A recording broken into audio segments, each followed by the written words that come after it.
Leap of Fate podcast fans. Welcome to this week's episode with yours truly, as always, Randy Silver. Solo episode again this week, continuing with our January series of 2022 Bettering Yourself and how you can take that leap of faith on yourself to make your dreams, your goals, and your personal and business life realities. In the previous weeks, we've talked about many different things around last week's episode, Pod 82, how to be a great people leader and manage people or get yourself into management. Pod 81 was how to ace a job interview and get you that job.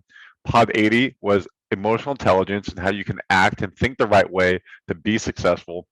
And Pod 79 was how to set effective goals for 2022. So this is giving you a full encompassing view from starting with goal planning to being successful in your job. And there's one part that we forgot that we want to end January with to make sure that we keep you on track. So what we're going over today in our 2022 January Better Yourself series is how once you receive the contract from interviewing, the questions to ask yourself to make sure you're comfortable with the job and it's not just something you're taking, you really will believe and have growth there. The questions to ask the employer to make sure that you have belief in the employer, you believe in the company, and belief in the job that you can have growth in it. We'll go over the questions to ask to make sure you're aware. And as we talked about, we have the immersive screen so you can see the questions. And once you're in a job and you've been there, you don't want to just have it. You want to obviously be successful very, very quickly. So in the second half of this podcast, we're going to go over a 30, 60, 90 plan. And a lot of you may have heard that and having to create one for interview process or when you get to a job. This is how you onboard quick in the 30, 60, 90. So we're going to talk about the different segments of a 30, 60, 90 plan, which are learning goals, initiative goals, personal goals, performance goals in the first 30 days, which is month one, the first 60 days, month one, month two, the first 90 days, month one, month two, month three, and also a pre-entry before you get on how you can prepare yourself. So that is what we're going over today. And then again, with immersive experience, we'll have visuals to share with you. If you're listening on audio only, all platforms, Spotify, Apple, Google, Stitcher, all of it. Thank you so much. If you're listening from Leap of Faith podcast, thank you. And if you're out, of course, ultimate goals, please go to YouTube. We have so many great YouTube videos out there for you around vlog videos, around the podcast that you can watch, go back and rewatch everything in the past as well. So please go there, YouTube Shorts. We want to make sure that we keep you up to date with everything at Leap of Faith and we can help you achieve your goals. Again, I'm Randy, so we're going to dive right into it today. Solo, no guests, so we're going to go into it about great. You're asking me, and this was crowdsourced because we talked about achieving the job and we talked about being well in the job and getting yourself to the next level, but we kind of missed that part in the middle. Do I want this job I've interviewed for? If I have multiple offers, how do I figure out what job to go for? Once I'm in the job, how do I start fast and get successful very quickly? So that's what we're going over today is how to be successful in the job once you start. And if you have multiple job offers, how do you decide what job is best for me based on the questions you can ask for yourself? And this is good, why you should start the question, because starting a new job is an exciting time for you in your life, not just you, it's for your family, your friends around you who are excited. They're going to support you through this experience. The company is excited to have you on board. They picked you out of tens, 30s, 40, 50, etc. number of people, and they think you're a great fit to join the company, join their family, and be successful there. So it's a perfect match in heaven, ideally. So what if you have multiple job offers? You know, you always don't want to pigeonhole yourself in one job. If it's your dream job, go for it. But you always want to have multiple opportunities going at the same time. So that way, if something doesn't work in your way, you're not going to be stuck and you're like, I have to start the process over. So what if you have multiple job offers and you're not really sure which one to take? We can go over some of those questions. Or if, you know, if it is the one job offer, are you really set in this one? Or do you want to take time and try to figure out if there should be another job you're going for and actually turn this one down? So why is it important to ask questions about your new job? It's because you want to determine, one, if you're the right fit, as we talked about, if they're the right fit for you. And also, it will help you feeling excited when you hear those answers. You're going to connect them to the dots in your own head, what you're looking for. So then you'll be able to be like, yes, this is it. This is it. This is a good fit. And by focusing on yourself here, you're going to make sure that you're not making the wrong decision. You don't want to be in the job after 3 months, 6 months, a year, dread it, hate it, not want to be there, find out the people you work with aren't compatible with you, find out it's not the right job for you, and now you're stuck in a rut. You have to go through the whole process again and again, or you ask the right questions, you understand what the environment's like, you understand the culture, you understand you're a good fit, they understand you're a good fit, and it'll be a very good relationship moving forward. So questions to ask yourself, and if you're looking at the screen again on YouTube, the top 5. Number 1, am I okay with the commute? And this one is changing a little bit as a lot more work from home is happening, so we'll talk about this. Number 2, am I interested in this type of work? So what am I actually doing for the day-to-day? Number 3, is the pay reasonable for the work that I'm doing? Am I getting paid the correct fair amount of money that you feel like you deserve? 4, does it seem like a place where I will fit in? So how do you fit with the company, the culture? And number 5, can I see myself staying here long term? And that being long term at the company. These are the 5 questions to ask yourself when you're going through the interview process, interviewing with the company, and they give you an offer to make sure it's the right offer. So let's go through it. Number 1, am I okay with the commute? If you have 2 different job offers and one is, say, an hour commute each way, so 2 hours total in the day, hour to the office in the morning, hour home from the office, or it's a 15-minute commute each way, 15 minutes to the office, 15 minutes home, so 30 minutes total. Or option 3, it's all work from home, or you get a hybrid model where it's mixed. What is your life like? Do you want to work out in the morning? Do you want to work out in the afternoon? Do you have a family you have to take care of? Kids you have to pick up from school? Kids pick up from daycare? Do you have to take care of the family members? Take them to doctors? Make sure you feed people dinner? Do you need to take people to restaurants? Do you need to take people to sports? What about yourself? Do you just want to be sitting in the car for that many time? So what is the work-life balance that you're trying to achieve in your life? Do you care that you're gonna be stuck in the car a lot? And maybe you like listening to podcasts and music and it doesn't really bother you, and the grind and the commute doesn't matter. Or you could be like me, hit it. Absolutely hit it. I have no will to want to sit in a car, Vespa, whatever, and commute to work. I love working from home. I love going from my bed, you know, go into my bathroom, get ready, boom, I'm at my desk. So I can wake up at like 7:30 and be ready for an 8 o'clock meeting. If I have a half-hour commute, I gotta wake up at 7 a.m. to probably leave at 7:30 to hopefully get there by 8, probably earlier. When I was living in San Francisco, I was working at Cisco. I was living on the west side of the city by the beach, and my office was on the opposite side, on the east side, downtown. It was a 6-mile commute. I had a Vespa, and I was working East Coast hours. So I was working 6 a.m. to about 2 to 3, depending on the day. That 6 a.m. was a hard 6 a.m. because I had to start making sales calls at 9 a.m. East Coast time, 6 a.m. That's when people start work out there. So I was waking up between 4:30 and 4:45 to leave my apartment at like 5:15 max to be on my Vespa. And again, with the Vespa, I could have had a car, fair enough, but city life doesn't conducive to driving and having parking spots. My Vespa, I could just park on the street for free, and it was easier to drive in city traffic. So I was leaving my house at 5:15 to be at the office by 5:45 latest, make a cup of tea, get a banana in my stomach, and I was working by 6.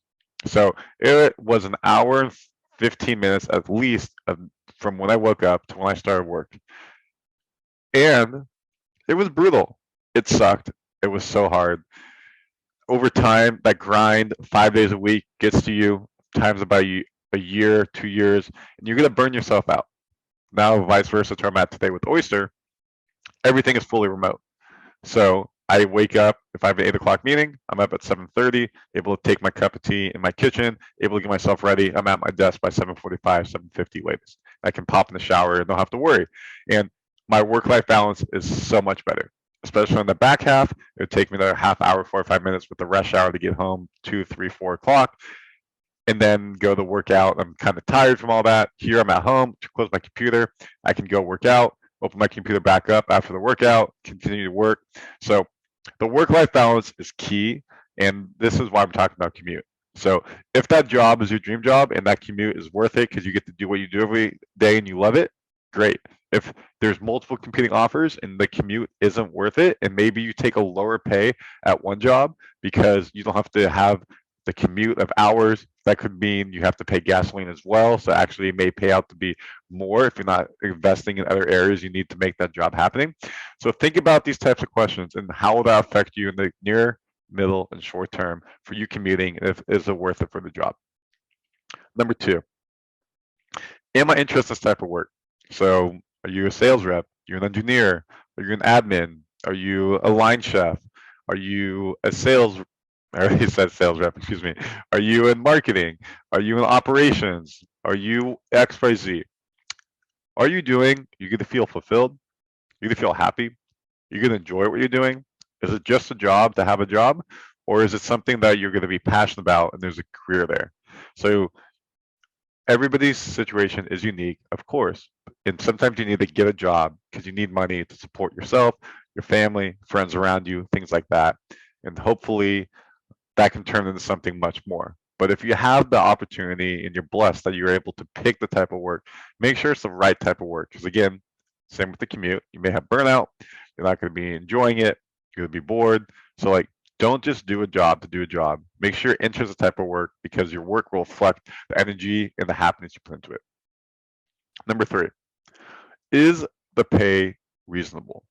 So I think this is also very key as well, is negotiating power. When you are receiving an offer from a company, it's very important that you understand what the pay is. There's many websites out there such as Indeed, Glassdoor, XYZ that you can look up. If you just say, what's the pay for this type of job? And you compare your offer, if the pay is just salary, is it hourly? Do you get equity? Do you get benefits? Do you get stipends? You get expenses?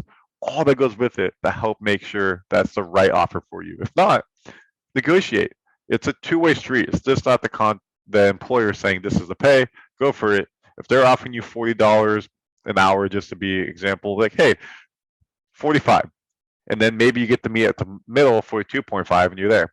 If your salary is 100,000 a year plus benefits, and you get commission, so you can make up to 180, say, hey, give me 110, make the OT up to 200, and plus the benefits. Again, then you'll negotiate down. So you'll be able to find the middle point. You know, if whatever you're expecting, if it seems fair and you're good, go for it. You don't always have to do it, but don't feel like because you're the employee and they're an employer that it's just, hey, this is the offer, bye. Give yourself the opportunity, look it up on different websites, and then feel free to negotiate with that because that's your right. Number four, does it seem like a place where I'll fit in? You know, every company has a different work culture. Some are quite very formal, while others are more laid back and casual. So think about what type of work culture you work best in and determine if this job is a part of that culture or if it's something that you won't be a good fit in. If it's not a good fit, then you're not going to like the people you're going to probably work with just because it's not the right culture fit, even though they may be good people. You're not going to like the business. You're not going to like the job. It's going to wear down on you. You know, here's an example for you as well. For instance, a laid-back job with a lot of employee events may be something you really enjoy. However, you know, but personally, you may be more of a work, and you want to just work, work. So then if the company is very lackadaisical, you know, happy hour Fridays, days off like that, it may actually aggravate you to feel like people aren't actually working. Or vice versa, if you like to be more lackadaisical, laid back, and you don't like pinned up, the tie on, very tight, stingy, and you want people to have fun, then go for that job. A lot of startups are more on the employee side of giving them benefits because that's the type of culture they have. So looking into this type of stuff is very important to make sure if you're a good fit. Which leads to question number 5 is, will this fulfill my long-term goal? What are your actual long-term goals? And we talked about that in the many other different podcasts. And if you have the long-term goals and you don't think this company is going to be here, then is it the right company for you? Do you want to be known as a job hopper? And a job hopper is what we see on resumes where people last maybe a year, 2 years at a job, and it's like 3, 4, 5 jobs within a 4 to 5, 10-year span. Very, very quick. So are you that type of person you like to bounce around? Sure, maybe it's not the long-term goal here and you want to be here for a bit, good benefits, and then move on to the next one, you find a better job. But if you're trying to find something long-term, look at if it will be long-term. Will they develop your skills? Will they give you opportunities for career growth? Will they be working directly to help you move up to the next level, or is it all on you? So these questions to ask yourself before you really move forward and go ask and take that job offer. Questions to ask the employer, so now I can move to part two of this version, is when you're going through the contract negotiation or when you're interviewing them, you have the power to ask these questions. So some of the questions to ask, and again on the screen we have them, we'll talk about it. The 5 questions to ask the employer. 1, what is my work schedule going to look like? 2, what benefits am I eligible for? 3, who will I be reporting to? 4, is there room for growth and bonuses? And number 5, who's on my team and where does my team sit? So let's dive into it. Questions to ask the employer. So 1, what is my schedule? Are you working 5 days a week, 40 hours? Do you get paid overtime? If you work over 40 hours, are you working East Coast hours on the West Coast? Are you working West Coast hours on the East Coast? What does my schedule look like? If you're going to cover territory, what's my territory going to be? Who are the people I'm going to work with in terms of different teams? So this gives you an idea of, is this job going to fit me? Is it going to fit my schedule if I have to take care of family, if I got to take care of friends, if I got other extracurricular activities like sports I'm going to do, coaching, volunteering? Is it going to fit me? So making sure it fits your schedule is very key, and it's a very open question. Ideally, the employer knows the team you're going to be on and the role you're coming in for, so it helps. So make sure you ask, what is my schedule? 2, what benefits am I eligible for? Are you getting 401k? You're getting life insurance, you're getting health insurance, are you getting the opportunity to go into a RSU program? Are you getting paid equity? Are you getting equity? Can you get cryptocurrency? Are you able to use a program where they give you worker points and you can use it for worker happiness, things like that, worker benefits? So what are the benefits going into? And these are usually on the application, the resume, excuse me, not the resume, the application of the job, so you'll see it. But asking these questions are able to help you understand them deeper. And then if there's anything that, hey, if I'm here for a year, do I get increased anything? So making sure that, again, the employer is providing you what you're looking for. 3, who will I be reporting to? This goes directly back to our How to Be a Great Leader podcast from last week, is who's your manager? And is the manager someone you're going to want to work for? Do they have those 10 key characteristics of a great manager? Do they have the 10 little traits that you're looking for? Everything that goes into a manager and how you work for that manager. If you know that you don't do well with a micromanager and you understand that this person is a micromanager, probably not going to be a good fit for you. If you need someone to micromanage you because you get distracted easy and this person is very lackadaisical, then is that going to be a good fit for you in that way? So you want to make sure who you report into, and then who's that person reporting to? Because is that person to come down on them, to then come down on you? So understanding the reporting structure, 1, will help you understand how you can move up the ladder if that's what you want, but 2, making sure that you're in the right fit for you in the business. 4, is there room for growth or bonuses?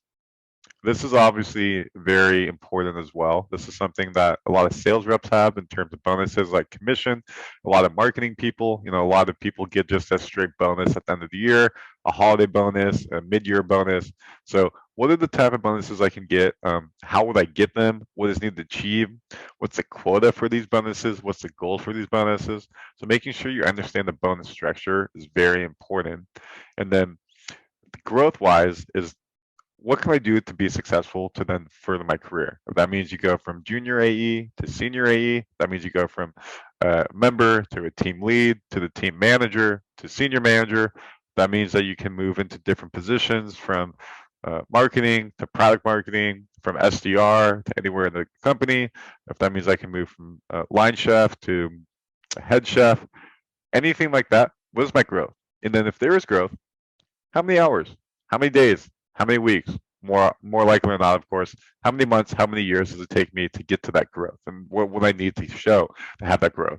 Okay, great. So you're telling me in 8 to 12 months I should have the opportunity to get promotion. Can we set time 7 months from now, 6 months from now to check on my growth and see if I'm hitting those timelines? If not, I know what I need to do to make sure that I hit those goals. So you asking growth questions shows you're committed to being at the company because you want to be there for the long term, but also shows that you're invested in yourself and that you want to make sure that you have opportunity for growth in that scenario. So that's number 4. Number 5, last one, is who's on my team? This is also just as important as about who am I reporting to, because your teammates are going to be people you're working with on a daily basis. You're going to be talking to them over all your channels on a daily basis. You can see them all your team meetings, all goes with it.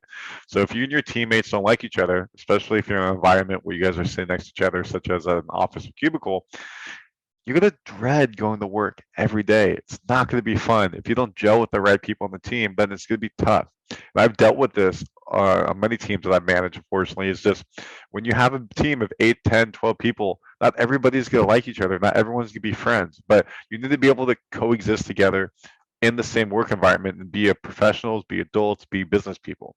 But sometimes it doesn't get to that point, and it gets degraded like a lot of stuff in life, and you can't be there anymore. So obviously you don't want to put yourself in that situation. So asking yourself who's on my team, you can look them up on LinkedIn, Facebook, Instagram, things like that, understanding it. Also asking like, what's the team culture like? What's the team situation like? All those questions help you understand the situation you're going into. So that's why it's important to know who's on your team, because it goes back to, then again, it's like, is this going to be the overall right fit for me? So this is why it's very important when you receive a job offer to ask questions yourself. Is this going to be a good fit? Am I okay with the commute? Is the pay reasonable? Things like that. And the questions to ask the employer, what's my schedule like? Who am I reporting to? Benefits, because you get a very good holistic view of what it will take to, one, be successful in the company, two, to be in the company for long-term growth, three, then understand it's the right fit for you and that you'll be happy there. And then four, it's the right fit for the employer and you guys have a great relationship altogether. So these are what you need to do during contract negotiations, during the opportunity of interviewing, or once you get the contracts, ask these questions to make sure you're a good fit. Which will then take us to part 2 of the podcast, which is, and we're going to change the immersive screen again. So please, again, go to our YouTube channel at Leap of Fate to see this so you have a visual image. Is we're going to talk about 30, 60, 90 plan. Again, just to reshare what I have on the screen, we have pre-entry. So before you start the job, if you need to do learnings beforehand, prepare yourself. First month, first 30 days. Second month, first 60 days. Third month, first 90 days. And then the categories are learning goals, initiatives, personal goals, performance goals.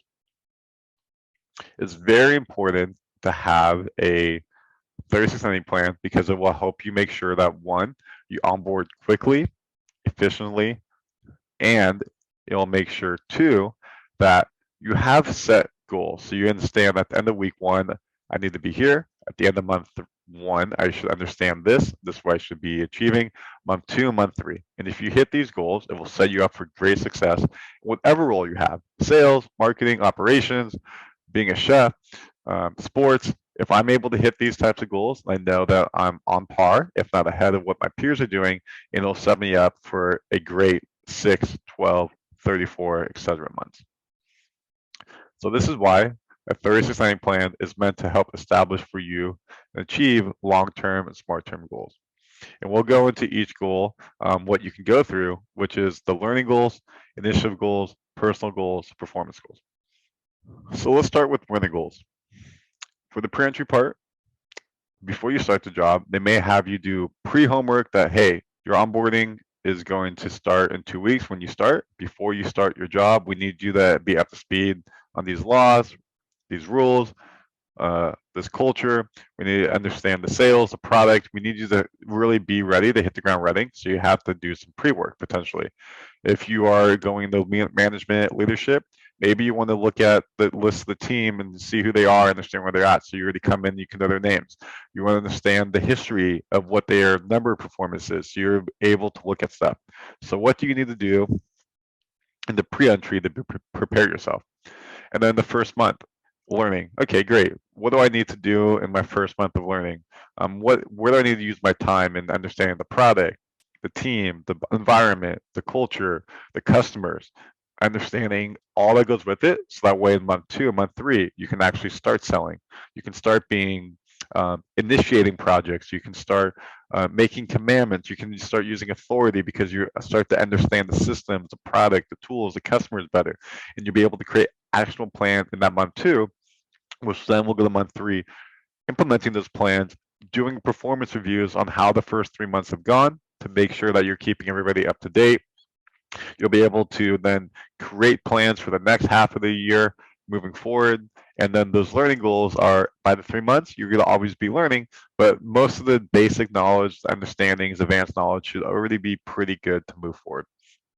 So learning goals really help you set yourself up for success and give you a good baseline to be successful. Then we can move to initiative goals. So what is initiative goals and why is that important? Initiative goals are, what do I need to set as benchmarks to be successful? So what initiatives do I need to do? If I'm a sales rep, okay, am I coming in, I need to have a basic understanding of the product and the learning. So my initiatives, I want to be able to do the demo before I even get into the company, which might be tough. So maybe that's the first month goal is I can do a demo. The second month goal is I'm able to demo customers. Third month goal is I'm already able to close customers. If I'm in marketing, the first month initiative goal is I have the ability to log into all the systems we use, all the different tools. I understand it. Second month, I start to create projects in these systems and tools. And then third month, I'm releasing live stuff to customers, products, all that goes with it. If my initiative goal, your initiative goals should be something that you build upon. So the first month a little bit smaller, second month bigger, third month go even bigger. So you're able to understand what the goals are and how you can build up there. And the learnings will help you meet those types of goals. So initiatives are very key to keep you on pace with what is needed from the business side, from your team side, from what you're doing. So that way you have that high arching view. You break it down, as we talked about in the other podcast, the smaller bite-sized daily, monthly, weekly goals, and you'll hit those. Number 3, we got personal goals. So what is your personal goal for the job? Again, it goes from pre-entry to third month. Personal goal for pre-entry is you come in with a smile, you're happy, you're excited, you feel refreshed, and you're good to go. Maybe it might be, again, depending on the job, you understand some of the product already, the tools, the team around with it. The first personal goal for month 1, again, what's the goal? We have the learning goal, so I want to be able to hit those. Initial goal, personal goal may be, hey, I set up all my benefits in the platform, I understand the different teams, I'm able to message people on Slack because I understand who's doing what job. So it's more, what are you trying to take out of it? If you're moving to a whole new company, whole new business, it might just be, I understand the industry, I sign up for different newsletters, I understand, I'm learning on the job. So you can see how I keep using the term learning initiative here as well, because they all tie together. So what's the personal goal for month 1, month 2, month 3, to make sure that you are satisfying what is needed, which takes you to 4, performance goals. So we talked about satisfying what's needed just now. So most jobs are going to provide some type of benchmark for you to have to hit. Obviously, sales, am I hitting my sales numbers? If I'm marketing, am I hitting growth numbers? If I'm in operations, am I able to do what I need to do there? Am I in XYZ? What am I doing? So the month 1, month 2, month 3, what are the goals I need to hit to make there? And then based off those goals, am I able to satisfy those with the learning, initiative, and personal goals to achieve what I want? And if you find out that, hey, after month 1, I missed my performance goals and I'm not even near the end of month 1 learning goals.